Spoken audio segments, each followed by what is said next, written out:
പത്മവിലാസ്. കുടുംബപുരാണം. കുടുംബത്തെക്കുറിച്ച് കുടുംബത്തിലെ മുതിർന്ന വ്യക്തികളുടെ ഓർമ്മയിൽ നിന്ന് പറഞ്ഞുകേട്ട പരിമിതമായ അറിവുകളുടെ ഒരു ചെറുവിവരണം. പത്മവിലാസ്. കുടുംബപുരാണം. വല്യപ്പൂപ്പന്റെ മൂന്നാമത്തെ മകൻ കുട്ടപ്പൻ. കുട്ടപ്പൻ അപ്പൂപ്പൻ. ഭാര്യയുടെ പേര് കാർത്യായനി.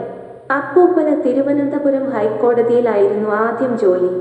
ഹൈക്കോടതി എറണാകുളത്തേക്ക് മാറ്റിയപ്പോൾ അപ്പൂപ്പന് കൊല്ലം മുനിസിപ്പൽ കോടതിയിൽ വാറണ്ട് ഓഫീസറായി സ്ഥലം മാറ്റം കിട്ടി. റിട്ടയർമെന്റ് ശേഷം കൊല്ലം ശങ്കേഴ്സ് ഹോസ്പിറ്റലിൽ ജോലി ചെയ്തു. കുട്ടപ്പൻ അപ്പൂപ്പനും ഭാര്യ കാർത്യായനി അമ്മൂമ്മയ്ക്കും 6 മക്കൾ. മൂത്ത മകൾ വിജയമ്മ, ഭർത്താവ് വേലപ്പൻ. രണ്ടാമത്തെ മകൻ ചന്ദ്രഭാനു, ഭാര്യ ലളിത. മൂന്നാമത്തെ മകൾ നളിനി, ഭർത്താവ് മദനൻ. നാലാമത്തെ മകൾ സരസ്വതി, ഭർത്താവ് മധുസൂദനൻ. അഞ്ചാമത്തെ മകൻ ഗോപിനാഥൻ, ഭാര്യ സുഷമ. ആറാമത്തെ മകൾ സാവിത്രി, ഭർത്താവ് ഉദയഭാനു.